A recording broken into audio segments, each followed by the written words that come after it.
Chance for Torquay.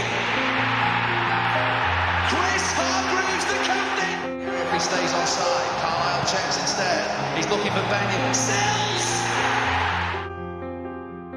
Hello, welcome to this week's Goals Eye View. We're going to talk about the FA Trophy win last night, and then we're going to preview the Farnborough game with the All Things Borough podcast, all in one episode. The game did not survive the storm. Well, probably would have, but it was a sensible decision. The club then put it on the Tuesday, and Clive, you went. I did, yeah. Talk us through. We clung on through Storm Dara. We came out the other side, and we lived to fight another day on Tuesday night. So, three changes last night. Oscar Threlkel came in for the suspended Lyric Asani. Brad Ash made a comeback. Cody Cook wasn't playing. There's various thoughts about whether he's injured or rested. We might find out more about that in the presser maybe tomorrow. And Sam Dreyer got a rest, and Ed Palmer came in as a very capable deputy, really. Poor first half, let's be honest. If anything, I would say that Horsham was slightly the better team. When they got the ball, they kept it, and they sort of passed it around reasonably well after a fashion. Jordan Dyer made a really good tackle halfway through the first half. Guy was through on goal. He just managed to hook his left leg around and clean that one out. So it got to half time, and to be honest, it was cold. There was an easterly blowing. There was only 1,100 people in the ground. It wasn't the best night of your life. But Brad Ash changed all that, of course. 4 minutes into the second half, glancing header from a Matty Carson cross. Carson on as sub at half time, replacing Jay Fulston. We had quite a good spell at that point. Moose started to get on the ball. He wins a free kick. Another Carson diagonal in at the box. They couldn't clear it. Dan Ayfield absolutely drilled a finish in for 2-0. 67 minutes gone. Really game over, because for all their technical ability, and I do think Horsham never seen an Isthmian League game, but I would imagine they should do well in that. They're sort of mid-table with games in hand. For all of their reasonably pretty football and never stay die spirit, 2-0 was always a winning score. And we march on. I'm really looking forward to the away game. We've got Gosport in January. I'm thinking go and see my great nephew, have a look at the Submarine Museum, and then go to Silsey's old stomping ground. It's the next step on the way to Wembley Way. And that was the FA Trophy, really.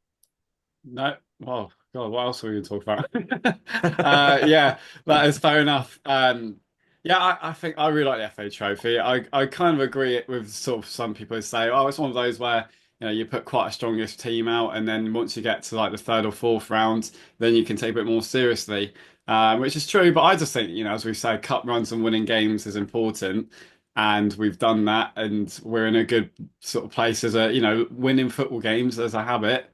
It's a very good habit in Horsham, or we know what they've done to Dorking over the last couple of years. So no mugs, as you said, Clive. They're a very solid team. So a good win last night. I totally agree. Tom, anything else to add? Yeah, I think credit to Horsham. Respect the opposition. They've got good cup pedigree. Had some couple of good cup runs in the FA Cup and the trophy. It was the game I was expecting, to be honest. They were going to make it difficult in the first half. But yeah, the goal came at the right time for us, start of the second half. I'm so glad that Brad Ash is finally back on the score sheet. Couldn't update my Brad Ash predictions because I've put him down for 20 league goals, and the FA Trophy does not count. So it's been a long time. His first goal since the end of August. Maybe that'll spur him on for future games. Fingers crossed, especially if Cook's not going to be fit, although it depends who you hear on that one. At the end of the day, we made. With the thing with the FA Trophy is I don't expect wholesale changes, but sensible changes. Don't need to change the squad too much, and it's a win-win really. No injury concerns other than potentially Cook, but at the end of the day, winning builds confidence, and it's another step in the next round with I don't want to say a winnable tie, but again, respect the opposition. But Gosport will make it difficult in the new year. I'm sure there'll be a decent crowd for that one as well. It's only an hour down the road from me, so that's another plus for me. And again, the FA Trophy, I honestly feel like for a club, National League North and National League South clubs will certainly have one eye on the trophy this season because let's be frank, if you're a National League club, especially sort of a top end National League club, it's not really high on the priority list. And is it high on the priority list at Torquay at the moment? Probably not. Still quite early into the competition, but all you can do is win your games. And like I said, winning breeds habit, and we're in a good place right now. And yeah, all we had to do was just win last night. That's what we've done. So yeah, credit to the lads and on to Gosport in the new year. I think my take on the trophy at the minute is that we aren't in any other cup competitions. There's two elephants in the room, and their names are Bishop and Cleve. That was a shock to the club and to everybody. And knowing Paul Watton's attitude, he ain't standing for that again. So whether we like it or not, we're going to be competitive in every game in that competition, and that you don't actually have to win that many games to get to Wembley. It's been done before. I don't see it as a distraction particularly. I mean, how many games are there to get to Wembley? 4, maybe? Well, we're in the last 32 now, so what's that? So 32, 16, 8, 4. I don't think it's a two-legged semi-final. No, it's not anymore. So, you're talking about squeezing 4 games in between now and May. It's not massive fixture congestion. I say we go for it, I'm sure it will. That's brilliant. Kelly's Corner at all? Should we go into that before we invite the Farnborough people in? I called them the Farnborough people earlier, and we laughed how it sounded like a terrible band name. All things Borough, as Tom's getting it ready. Yes, but yeah, yes. we've already recorded it, but it'd be seamless. It'd be a seamless transition, as it always is with me in charge of editing. Right, Tom, seamlessly take us into Kelly's Corner. Yes, Kelly's Corner, back in my corner now after a couple of weeks away. Thank you, Clive, for stepping in and doing your best with that, mate. Pleasure. Yes. So into the corner, basically predictions for Farnborough this weekend and any other general thoughts. A couple of posts on Twitter and one on Blue Sky as well. Yes, I think that's our first Blue Sky one. So I will grab that one up now, and it's the lovely Alan Wills on Blue Sky. Good evening, Alan. Thanks for writing in. He says, I'm going for a 3-0 to Torquay. I think our team is much better matured than when we played Farnborough in August, as we have an opposing record at Playmore this season. Sorry to Simon and Alan. And then I'll go on to the ones on Twitter as well. The editor, Dom, says a big game this and one I'm looking forward to. Assuming Keyman Cody is all good to go, I'll say 2-1 to the Gull'S. Paul Mohan says a tough game, but Farnborough not too good on the road. They're 17th in the away league and most of their points come from home. I've only picked up 8 points away all season. It's essential that Cook is fit. And if he is, he'll go for a 2-1 home win with a big few weeks ahead. Rachel says after the Musa show last night, he'll be limbered up and ready for this one. Hopefully Cook is rested and available, but if not, Ash will be buoyed by his goal, and I'm sure he'll be ready. 3-1 to the Gull'S. Matty Hayward, we are pissing it 3-0. Son. Joe Uggs says it's a massive game that could really set us up for a brilliant December into New Year. Need to keep Richard Chin quiet if we're going to get anything from the game, as he's been their standout player, especially at their place earlier in the season. 3-2, Torquay United. Disco Barry says things are beginning to look interesting at the top of the National League South. A home win would keep the momentum going. So it's 2-0 to the Gull'S for me. Fingers crossed. And finally, we have Chris Braund, who says, game on Tuesday night looked a little bit lethargic from us. Great to have the win on a cold Tuesday night. Would have got a bit more of an attendance if it was on Saturday, referring to the trophy game. And also, it's great that Watton received Manager of the Month. Yes, well done, Paul. Highly well deserved. done, Paul. Fully well deserved, done, absolutely. I think it was important to note as well, there were a couple of National League South games on that Tuesday night. Boreham Wood picking up a 3-0 win against St Albans, which has brought them right back into contention. And Western, they're having a bit of a tricky spell, 0-0 away at Hampton and Richmond. Not an easy place to go, but the gap between first. It's the easiest away game we've had all season. And they feed you. That is true. That is true. Good pizza at Hampton, I've heard. But it has really made the table very congested now. First to eighth, there is separated by just 4 points. So a very important game, especially going into the weekend against Farnborough. Home form's good. They're not doing too well away. Watton's got manager of the month. So there's a lot of variables there. But yeah, it just goes to show now that we're unbeaten, still on a good run of form at home. Just get 3 points. What's the next 3 out of the 4 at home as well? Am I right in thinking that? Yeah. Farnborough, Hemel, Weymouth away, and then Truro at home. So could be a very exciting month ahead to build on into the new year. I think it's fortress more, isn't it? Is it too early to say that? Obviously we've dropped points with draws, but we're in December now. We're unbeaten. We're not really letting many goals in.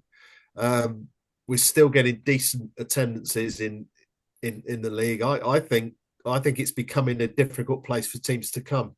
Which is great. 4-0 on Saturday. No, I think it's starting to be a factor, really. Yeah, 100%. Well, there we are. Cheers, Tom, for doing that. Cheers, everyone who's wrote in as usual. And we are now going to be joined by the All Things Borough podcast. We've got the Farnborough Borough podcast over with us again. They joined us at the start of the season, and you predicted us 8th. So I thought that you would just say, how's your season going? We'll start with Alan, actually, last time. How's your season going far? To sum up between the two of you, actually. You started all right, and then we're still there, but to sum it up, how have you finding it so far?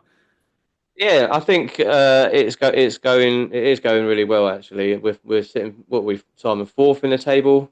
This is why you shouldn't invite him on. It's not a date. We're now 5th after. We're now 5th. Yeah, we're now 5th. Yeah, so this is one place, doesn't matter. But I think overall the season has gone pretty well. The aim was to get into the playoffs, and we're achieving it at the minute. We're achieving expectations. So yeah, it's going really well. We've had some ups and downs as most clubs will get. But yeah, no, it's going really well. We're enjoying it. Yeah, I agree with what Alan's just said there. But it's I'm a bit pessimistic. It's early days, isn't it? You know what I mean? We've got some tough old away games coming up. Obviously, it's a pretty easy one this Saturday, obviously, but after that it gets tougher. We've got Maidstone away, Hampton on Boxing Day, and then we're away at Bath. So it's on the face of it looks all right, but our away form's been a bit in and out. But yeah, as Alan said, we've had some really good results. We've had some really, really bad results as well, though, and the cups have been a disaster.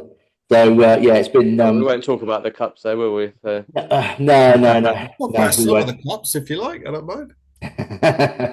Well, yeah, it's like our manager Spencer said. It's all right in like the trophy, for example. It's all right if you get to like the sort of the latter stages, then you can start thinking big and just start thinking about actually we might win this. But then it's that when it was third qualifying round away at Salisbury, it was a bit like And then I think the lads stand up with the same attitude, sadly. But yeah, all in all, we're 5th. We're up there, 2 points off top. Western drawing last night was a good result for everybody, really. And it was I can't really complain. I'd have took that before the season, definitely. Cool. What players have stood out for you this season so far? Start with Alan, and we'll go between the two of you. Sort of favourite players that are really doing shining so far. Yeah, I think as ever, I think Ricky Holmes has shown everybody that you can still do it at the tender age of 37. He's running most. He's got most fullbacks in his back pocket, really, and he scored some. He only ever scores cracking goals. So he's got about how many has he got? What, 6 or 7 goals, and they've all been pretty good. Other than that, everyone's played really well. To be fair, everyone has played really well, and they've all performed really well. Richard Chin for us, I think, is another one that stood out for us. I didn't really know him, to be fair, before we got him, and yeah, once I first saw him play, he's just got that he's got no fear. just runs and runs and runs. And another guy is a guy we had on our podcast a couple of weeks ago is Joe Haig. He didn't start the season because he picked up an injury in pre-season, so it took him quite a few weeks to get back into it. But since he's been back, he's just been immense. The ball just he's got this really low centre of gravity. The ball just sticks to his feet. You do know you can't name the whole squad. You know that you can't go through them one by one. Yeah, well, it's hard. It is hard because we have played really well. We're doing really well. Everyone to a man has performed. It's really hard to pick one single player.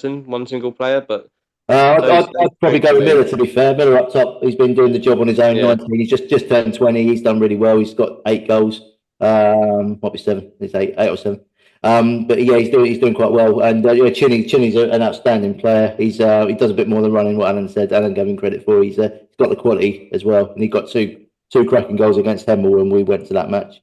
But one to look out for going forward, hopefully if we stays a bit longer than a month, is going to be Hadi Gandhul, who's hopefully going to make his second Borough debut against your lot on Saturday. So that should be good. So watch out for Hadi. Where's he from?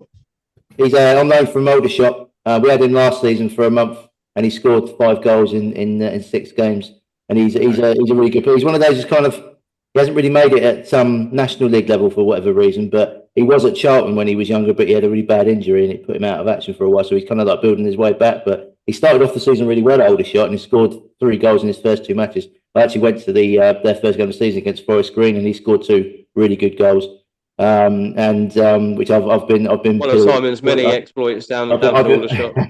I've been pillaged for the entire season for going to watch some football. But anyway, only because I didn't fancy the trip to Chippenham that day, so I went to Aldershot, and he's dried up since, unfortunately. So but he loves it at Farnborough, and he was with us last season, did really well, and he loves the club. We look after him. His dad's a great bloke as well, and he's just really keen to get on. Money's not the number one aim for him either. He's there to play. He wants to play football.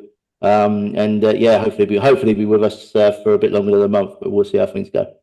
I think it's fair to say that home has definitely been sweet for Farnborough this season. You're top of the home form table by quite a distance, aren't you? Although I think you've played 12 league games at home already, only 8 away. Away form's not been particularly great. I think you're 17th in the away league table for away games. So it's clear that, I don't think people are really considering, at least from an outsider's point of view, Farnborough as champion chasers or, contenders for playoffs, really thinking about it. Are you guys quite happy being, sort of just being not spoken about in that regard? Go on, Simon. I think Spencer would like it that way. But unfortunately, we've been up there pretty much since day one. So obviously, when we trashed you at our place, it was since that point that everybody sort of started to take a bit of notice. Then we obviously played Eastbourne on the Tuesday afterwards, and we beat them quite comfortably, actually 2-0. It was a comfortable result. I remember that 1-0 slaughtering with a penalty very well. That was that's right. Yeah, it was a morning. It could have been more. We took our foot off the gas. We had bigger fish to fry on the Tuesday against Eastbourne to think about. Right against us last year. It was 0-0 at your place in February. I mean, to be fair, I'm only would have beaten Torquay at that point. Yeah, I'm only just I mean, you guys were just sort of settling in as well, really, as a team. So I think we got you at a good time, really. And I don't think I think we performed quite well, and you guys didn't really show up, if I'm honest. But since then, your form's gone a lot better. But yeah, as Tom said, the home form's very good. It was last season as well, if you remember. And the away form is a bit in and out. We've had some good results, but some really bad ones. I think one in particular was probably Welling, where we got beat 4-1, and it was one of those afternoons where everything that could go wrong did go wrong.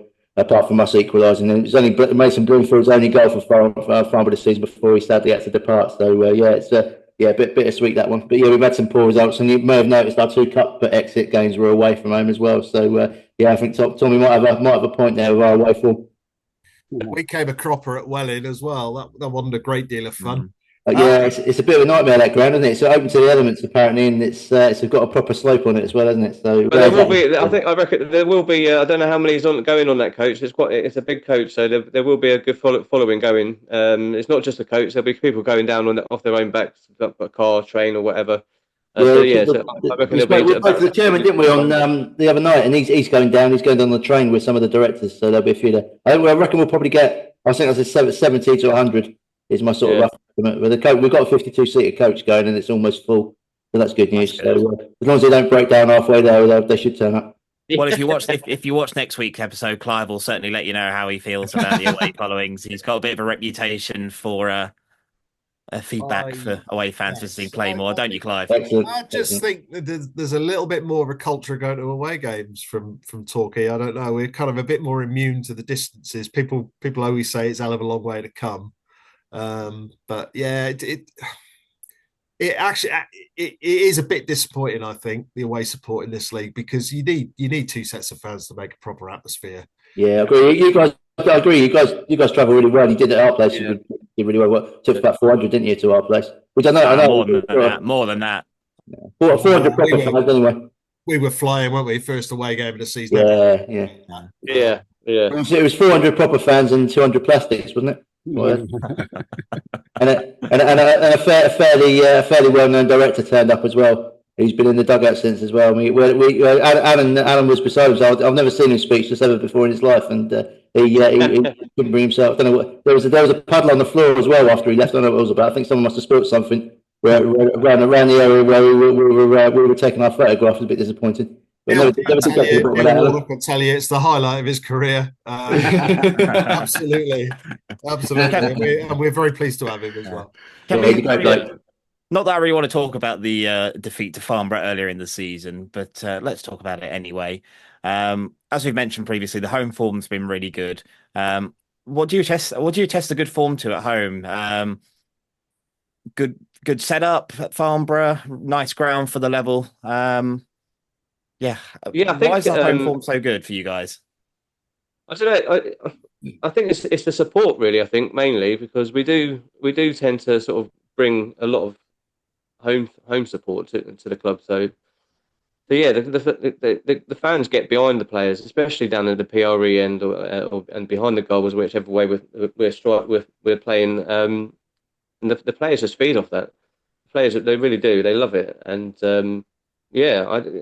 it's and like you said, you guys have been there. It's a nice ground, probably one of the nicest in the league. It's a nice big pitch, so teams can play on it. And yeah, no, it's I can't really put too much of a finger on it, really. But historically, our home form has always been really good. So teams don't tend to like to come to us. And I remember, was it last season, Simon, or a couple of seasons ago? Who was it that came to us and they literally just sat every man behind the ball from minute one? Even a goalkeeper was having one of those slow. That would have been the infamous Tuesday night game against Concord, where the goalkeeper. Yeah, that was it. Yeah. They were struggling, to be fair, Concord, and they went down in the end. But their goalkeeper, honestly, from like minute one, he was like taking his time every time the ball went out here. I could have crawled to get the ball quicker than he jogged. It was their end. But we had that sort of reputation at home where we're hard to break down, we're hard to beat, and we do like to play. Spencer does like to play quite sort of attacking, free flowing football, especially with the players that we've got like Reggie, Chinney, Ricky, Miller, and the likes, and Haig and that. So we do like to play quite fast, quick pace forward play. And teams coming to us don't like that, and they tend to sort of sit back and just sort of try and soak it up, and then try and waste time, like Simon said with that Concord keeper. Yeah. But yeah, it has become a bit of a fortress for us over the years. I think to answer your question, I think it is, as Alan said, it is a really nice ground. It's probably League Two standard ground, a bit like Plainmoor. Your guys' ground is a really nice ground. There's not a lot of teams there, and a lot of teams come there and they maybe get sort of stuck in the floodlights, as it were, because it's kind of like, oh wow, this is all right. It's a big pitch, and there's a lot of pitches that are at this level are kind of a lot smaller and a bit more tight, compact. And the crowd's on top of you as well at Borough. You've got the big PRE end at the behind the goal, and the main stands. These days is probably looking a bit bit maybe old and that needs a bit of a revamp, but it's still quite nice. And you've got most of the fans in there, and obviously the support's quite good. I wouldn't say it's the loudest, but it's quite when they want to, they get behind the team, and we're getting an average of over 1,000 for our home games now, which is for us is good. For you guys is nothing really. Probably take that away. But we're doing all right. I mean, considering it's been ever growing ever since we started off. When I first started coming back to Farnborough, we were getting sort of 400. So when obviously since we progressed up, we got 820 odd average last season, about 750 the season before that. So it's steadily creeping up. So it's good. It's good. All the stuff off the pitch is good. Nice big car park to have a fight in afterwards as well. It's perfect. Really, what more can you want? And for record, have you got like local rivals? That you got any clubs you don't get on with? No one. We're the main club around here. No, Aldershot. Yeah, historically it's Aldershot because there are nearer neighbours. But obviously, being in the National League, we're not really sort of at their level at the minute. So yeah, we're actually building bridges with them now. We're not. So I think it's more of a fan rivalry rather than a club rivalry these days. There used to be bad blood between the two teams, but no, we used to play each other every year on Boxing Day and New Year's Day, and it was always a bit of a bloodbath, literally. They've built bridges. And I'm sure that's been really helpful with us. We've had a couple of loan players, two or three actually have come over. Like Tommy Willard, for example, is now at Worthing. He played for us for a bit. Got a hat trick, and then they recalled him the next day. And then Haddy Gandor has obviously come back for a second period. So yeah, he's done. It's good. But local rivals, you're looking at. Also, don't forget, Simon. Last season when Yeovil came to play us, we had terrible weather. Yeah. We weren't sure it was going to go on, and Aldershot actually lent the club some like sort of pitch fans or something like that. It was pitch water clearance gear. They've got all the stuff. So, yeah. It's really good. Actually, over and helped us out. So. They helped us out quite a bit. That sort of stuff. Yeah, it's really good. Simon said, behind the scenes, between Farnborough and Aldershot, it is better. It's like what Simon said. The rivalry is more of a fan thing, really. You guys will know that I mean, in terms of actual club size, I mean, they're huge. I mean, I've sat down and sort of worked out their budget compared to ours, and their budget's like 6 times ours, and they're getting 2,500 average crowds, for their home games. They're really well supported. They're a league above as well. So, they're a bit. I would say at the moment they're definitely a bigger club than we are, but we're getting there slowly but surely. We might be playing each other next season. The way their season's going, it's not been going particularly well. So they're struggling. Go through that scary park to the away end. Yeah, I do miss Aldershot away. What's your score predictions then? We'll do that. We'll go round. I'll start. Basics, isn't it? Absolute basics. It's basics. I'll go 2-1 Torquay. Clive? I think we're keeping it tight. 1-0. Thank you very much. Tom? Yeah, I can't see many goals. 2 really good teams, 2 tight defences. 1-0 Torquay. Simon, go on. As you guys think there's not going to be hardly any goals, I'm going to go 8-7. No, I'm kidding. We'll go. I think it might be 2. I'll go with 2-2. Cool. Alan. Here we go. I'm going to go 2-1 to us. There you go. I think with your manager getting manager of the month, the dreaded manager of the month, this is another good time to be playing you guys. We're looking for the double. And Paul was looking for a double manager of the month. So there we are. So there we go. Yeah. Right. Well, thank you very much for joining us. Thanks everyone for watching this week. And we'll see you next week. Here's Hargreaves, chance for Torquay. Chris Hargreaves, the captain. If he stays onside, Carlisle checks instead. He's looking for Benyon. Sells.